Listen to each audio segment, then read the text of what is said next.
Este es un fragmento de nuestras reuniones en el Día del Señor.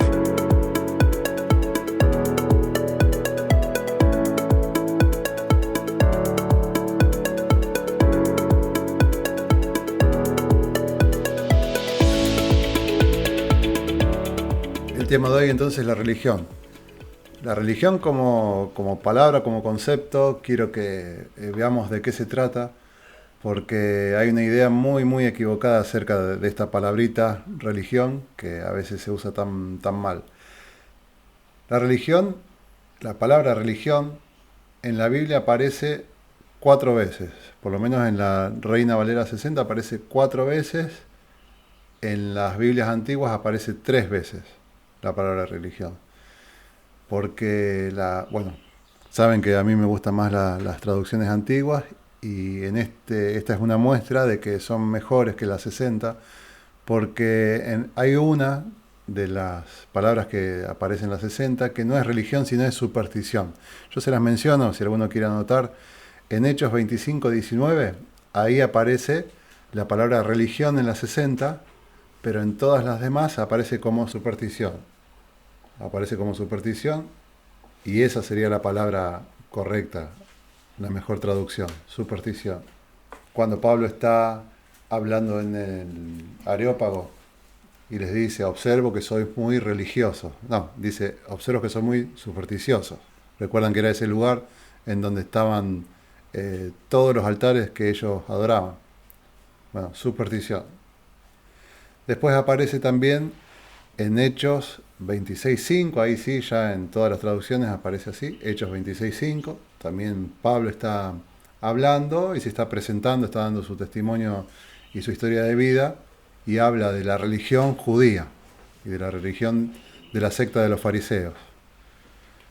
Y después aparece en Santiago 2 veces, que es el texto que quiero que veamos hoy, Santiago 1:26 y Santiago 1:27.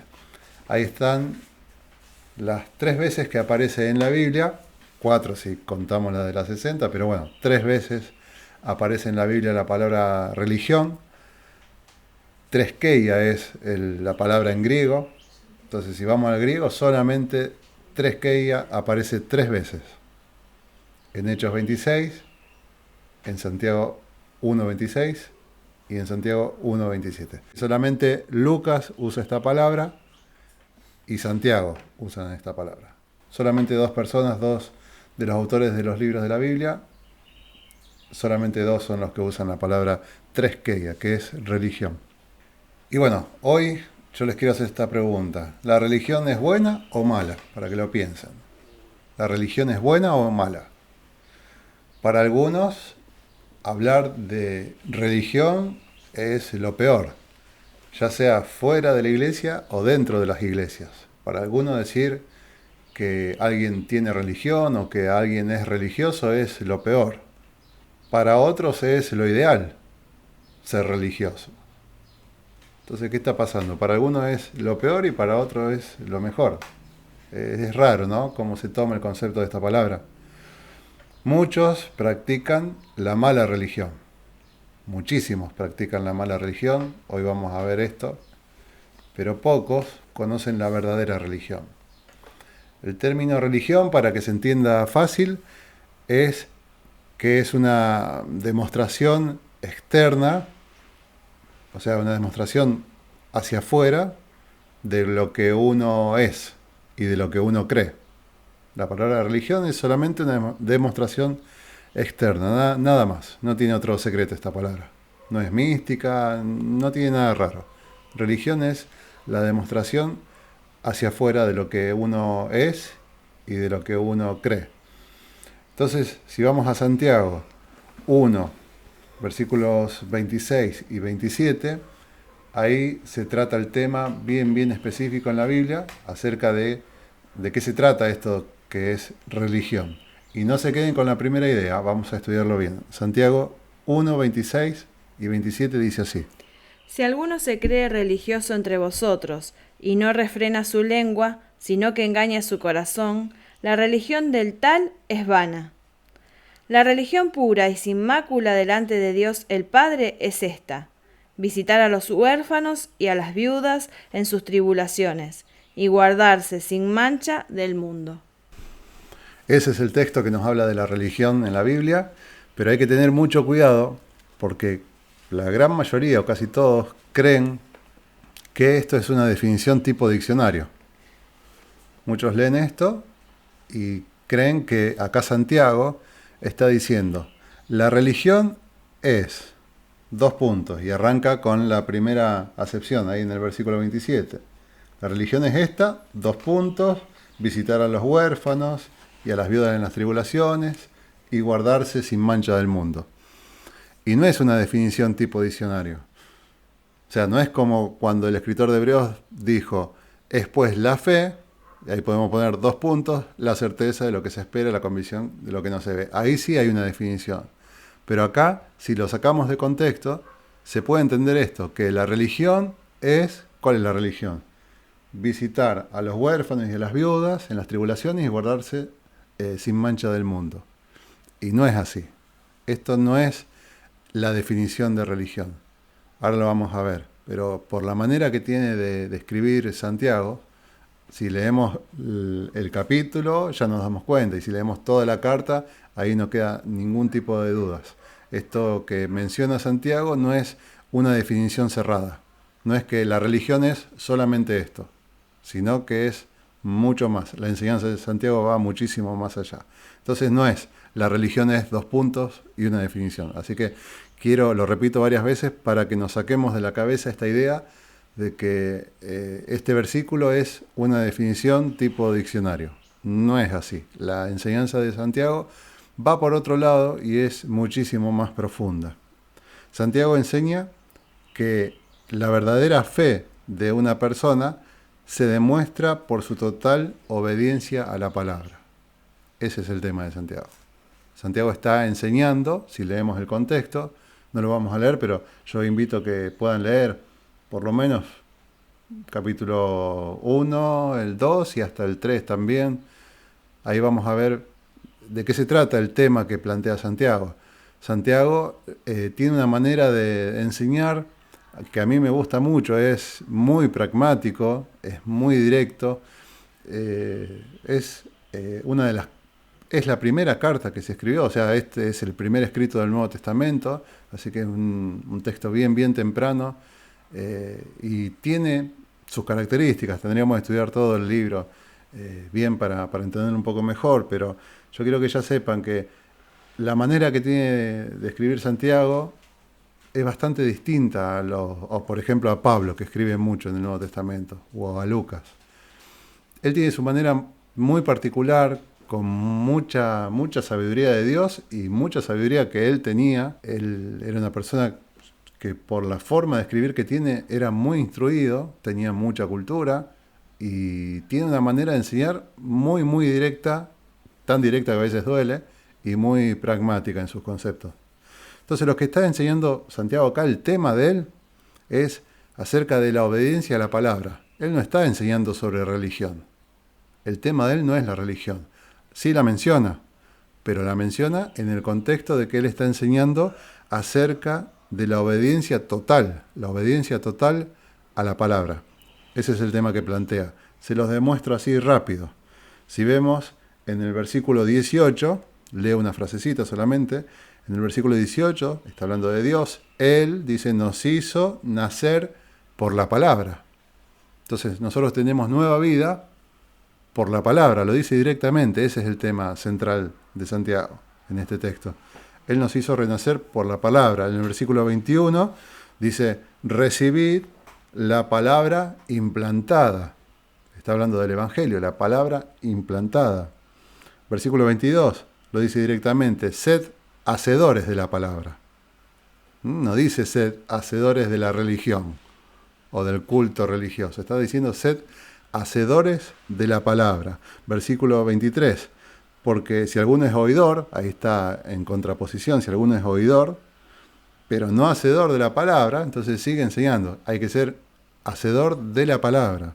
Versículo 25. Mas el que mira atentamente la perfecta ley, recuerdan que cuando en la Biblia aparece la perfecta ley, la ley de Dios, está hablando de la palabra también. Entonces el tema central, vieron, lo menciona 1, 2, 3, 4, 5, 6 veces por lo menos. Menciona el tema central de su predicación. Está hablando de la palabra, no está hablando de la religión. Esa es la enseñanza. Y lo enseña esto al tema, al planteo que él está teniendo en esta carta, en 5 puntos. Él tiene un bosquejo bien clarito. Él era muy claro para enseñar, para explicar, y lo hace tan claro que podemos definir bien 5 puntos. 5 puntos en su predicación. Desde los versículos 19 al 21, Santiago está hablando de la fe demostrada por la conducta. La fe demostrada por la conducta. Desde el versículo 19 al 21. Después, cuando lo lean, van a ver que desde el versículo 22 al 25, Santiago está hablando de la fe demostrada por ser hacedor de la palabra. Está diciendo vivir la palabra. Cuando está hablando de hacedor de la palabra, y no ser oidor de la palabra solamente, está diciendo que la fe se demuestra por ser hacedor de la palabra.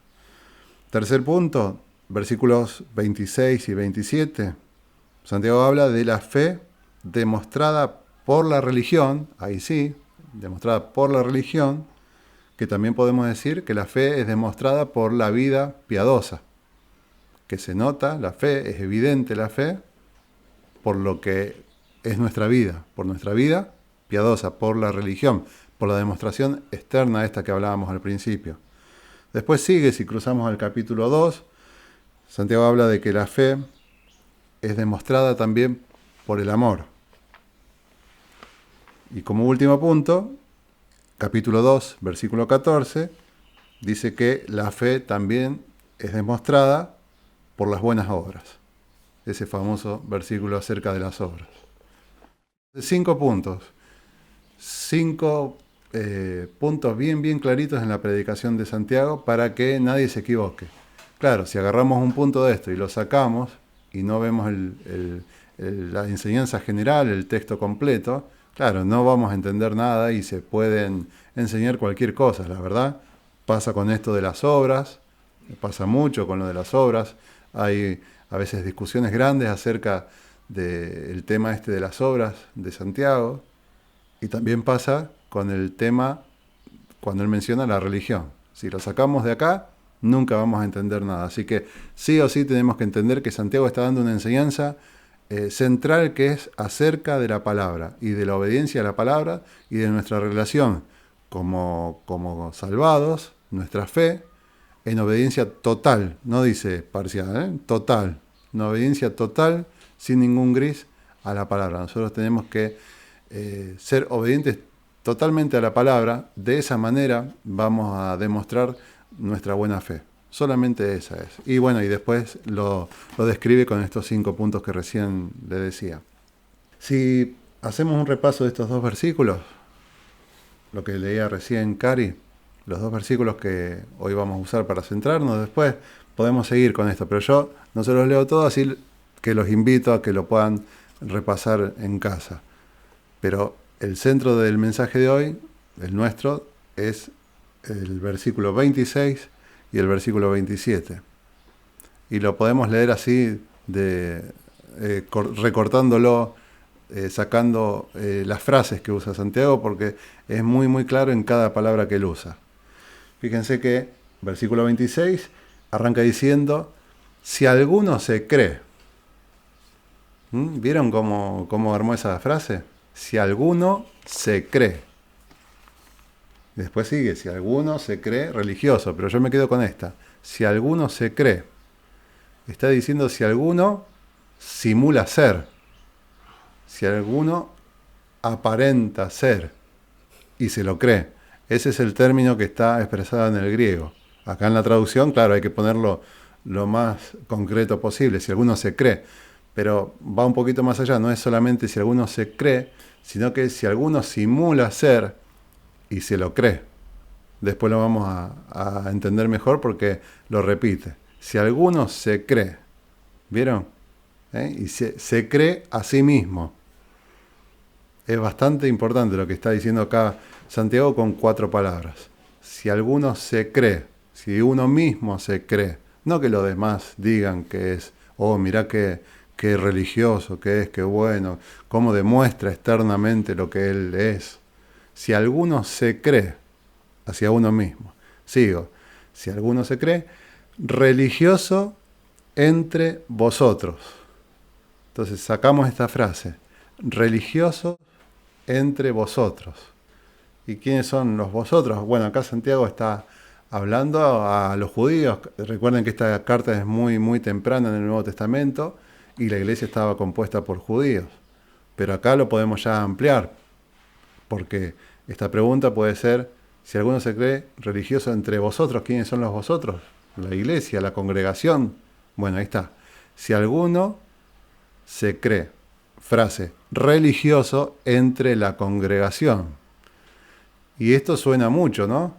Religiosos dentro de la congregación. ¿Cuál es la manera más evidente de notar de que hay estructuras religiosas, demostraciones externas, pero de demostraciones para uno mismo dentro de la congregación? Yo lo veo muy claro en las estructuras que hay hoy en día en las iglesias. Estructuras de religiosos, el ranking de religiosos. A ver, dentro de la congregación, a ver quién es el más religioso. Bueno, entonces como demuestra para afuera lo que es, lo que supuestamente es, vamos a darle un nombre. Vamos a decirle, vos sos, no sé, un diácono, vos sos un coordinador de área, vos sos un ministro. Y se hace de manera bien, bien jerárquica, ¿vieron? Siempre una persona que pasa a estar por sobre otras personas. Entonces, esta religión que habla Santiago se ve bien, bien claro. Claro, totalmente. Sí, esa palabra se usa y se usa abiertamente, cargo. Tiene un cargo. La persona, como es un buen religioso, vamos a darle un cargo. Está muy bien, muy bien. Esa palabra, a mí me molesta mucho esa palabra y se usa abiertamente. No, aquella persona anda bien, no, sí, vamos a darle un cargo. Y lo ponen así con una responsabilidad, pero siempre tiende a ser una responsabilidad de estar, una responsabilidad entre muchas comillas, pero es de estar por sobre las personas y no al servicio de las personas, por arriba y no al servicio de las personas. Muy bien, sí. Entonces, religiosos entre la congregación. Está lleno, ¿eh? Hay muchos y en sí, hasta hoy en día la estructura de la iglesia naturalizó esto, de que hay más religiosos, menos religiosos, está este ranking y esta estructura que pasa a ser una estructura totalmente piramidal y está incrustada dentro de la iglesia, cosa que antes no era así.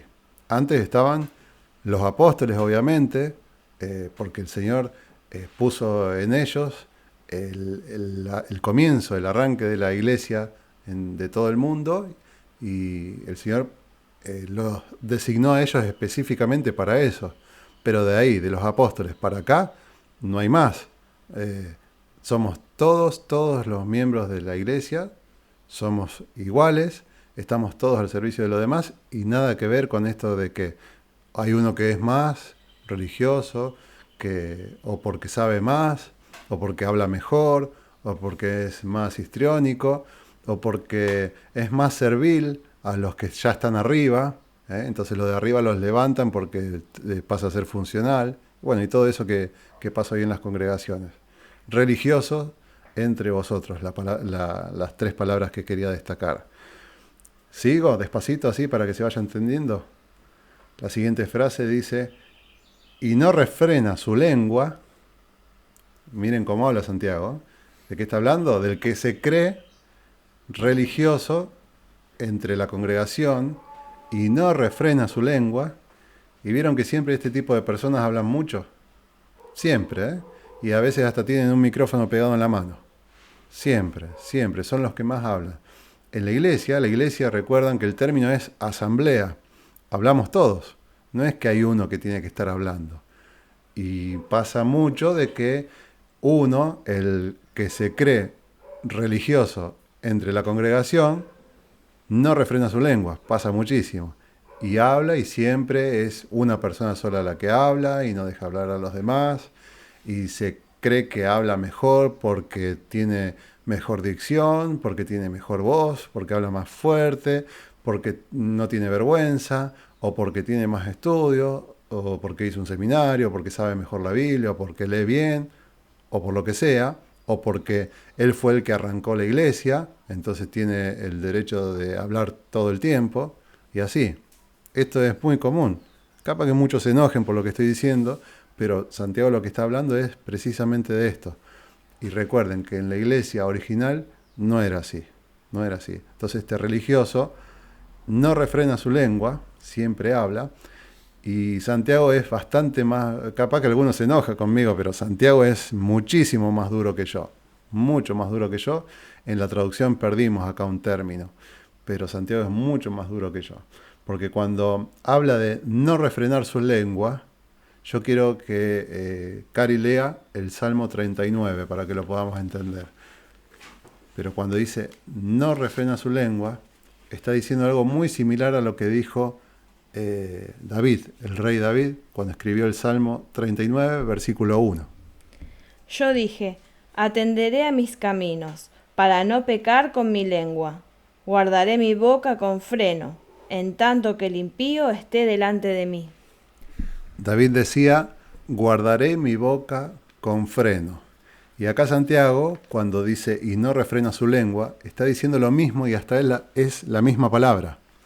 Cuando Santiago dice no refrena su lengua, está hablando de la brida del caballo. El término, la palabrita que usa ahí es brida de caballo, el freno del caballo. ¿Qué está haciendo? Está tratando al religioso, al que no refrena su lengua, lo está tratando de animal. Así que él es bastante más duro que yo. Este religioso en realidad es un animal sin freno. Eso está diciendo él. Cuando dicen no refrena, recuerdan, pongan ahí en la Biblia, entre paréntesis, brida de caballo. Eso quiere decir la palabrita que se usa acá, en este versículo. No refrena su lengua es, no se pone el freno, pero el freno del caballo. Así que él lo está tratando como si fuera un pedazo de bestia, un animal. Sigo. Dice, engaña su corazón. Estas tres palabras que siguen, ¿vieron? Engaña su corazón. Dice que no refrena su lengua, sino que engaña su corazón. Y este es un problema muy grande, porque esta clase de personas lo hacen engañándose a sí mismos y creyéndose ese engaño. Entonces es muy difícil sacarlos de esta situación. Es muy difícil sacarlo de este pensamiento, de esta religión, entre comillas, porque ellos creen que lo que están haciendo está bien, y no porque se lo hayan dicho de afuera, sino que nace de ellos mismos el engaño. Es muy difícil plantearle este tema y convencerlos de que esto que están haciendo está mal. Es muy difícil, es muy, muy difícil, porque es un engaño que surge de ellos mismos. Y claro, todas las personas en quien más creemos es en nosotros mismos. Si viene uno de afuera es más difícil, pero ya cuando nace de nosotros y estamos seguros y estamos autoengañados, peor, ¿cómo salimos de esa? Entonces acá Santiago, otra característica más, que engaña a sí mismo, se engaña para la misma persona, se cree y engaña su corazón. Santiago termina diciendo, la religión del tal es vana. La religión del tal, primero lo trató de pedazo de bestia sin freno y ahora le dice del tal, o sea, bien despectivo. La religión del tal, de ese que se cree, de ese que engaña su corazón, la religión de ese es vana. No dice la religión del hermano tal, no, dice la religión del tal es vana. Y es la sentencia de Santiago. Primero, él tiene esta manera así tan directa de hablar que a veces duele. Pero repaso. Si alguno se cree, religioso entre vosotros, se cree la persona, religioso entre el grupo de la asamblea, de la iglesia, y no refrena su lengua, no se pone el freno de caballo o el freno del animal, sino que se engaña a sí mismo. Bueno, si pasa todo esto, la religión del tal es vana. Esa es la sentencia de Santiago. Santiago da su sentencia inspirado por el Espíritu Santo, es esta sentencia también, así que obviamente es totalmente correcta, es que la religión del tal, de esa persona, es vana. La religión esa no sirve, no tiene ningún sentido, la religión es vana. Pero en contraste, como Santiago suele usar, poner dos temas en contraste, acá lo hace también totalmente, y en contraste el versículo 27 dice, la religión pura y sin mácula, ¿vieron? Entonces, en contraste totalmente, la religión pura, o sea, la otra no era pura. Y aparte acá dice pura y sin mácula. Está dando un sobreénfasis, porque pura y sin mácula es casi un sinónimo. Mácula es mancha.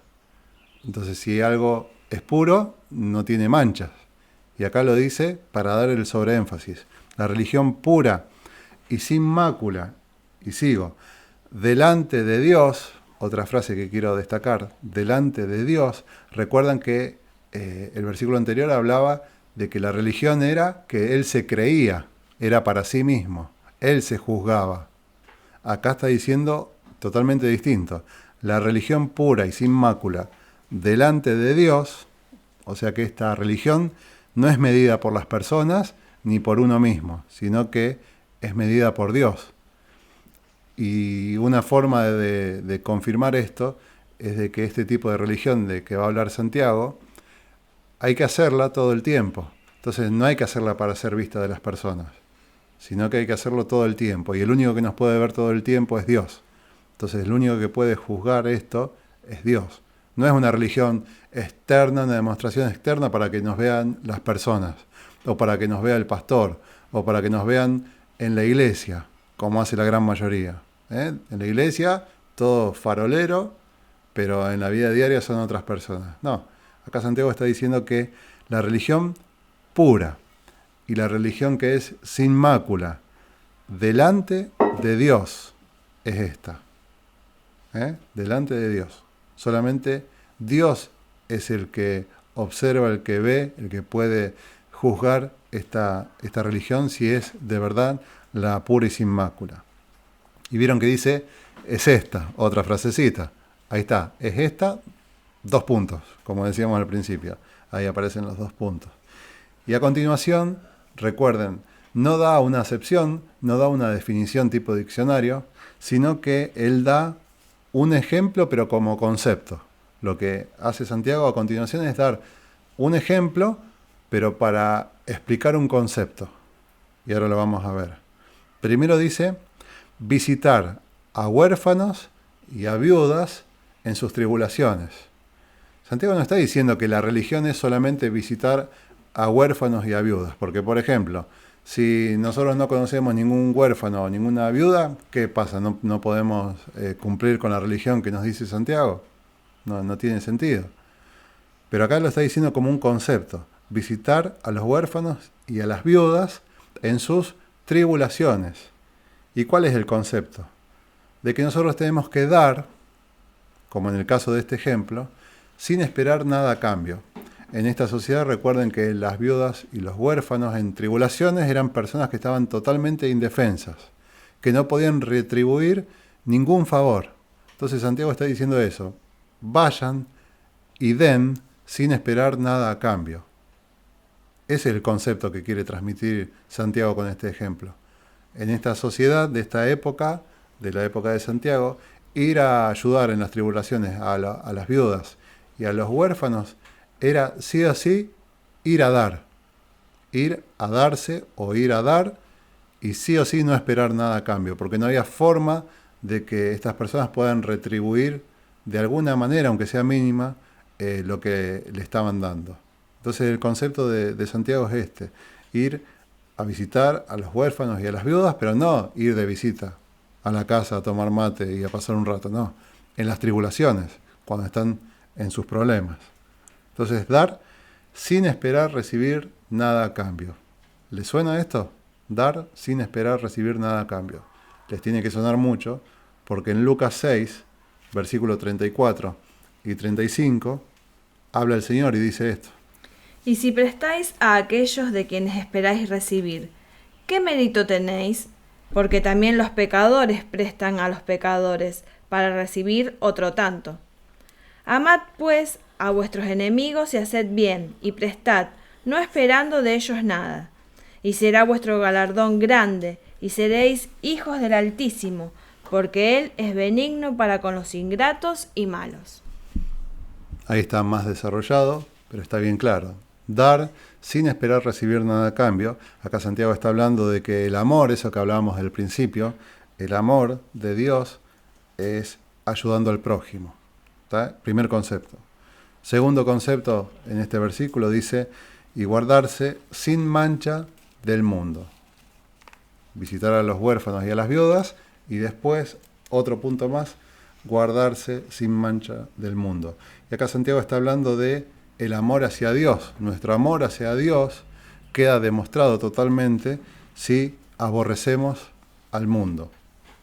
Porque es una cosa o la otra. O el mundo como sistema, no digo el mundo como el medio ambiente, las plantitas, el cielo, no.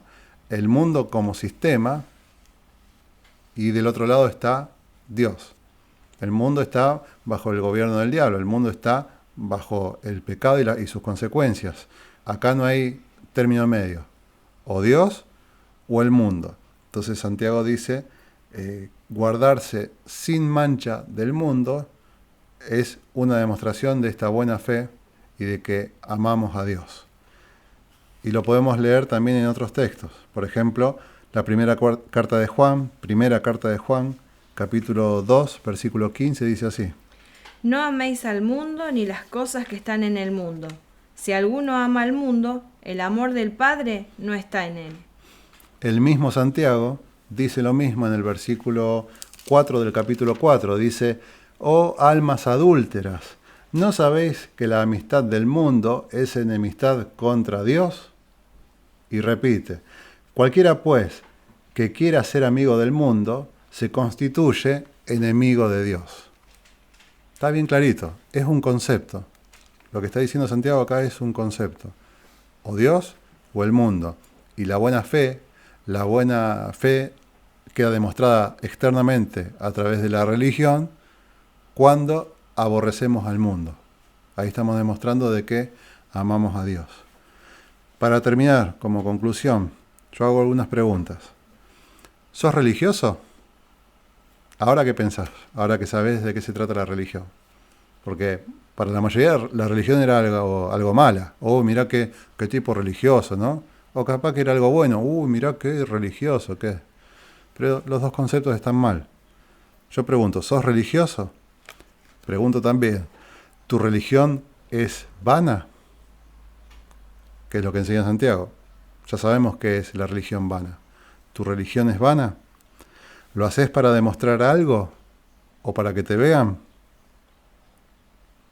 3 preguntas.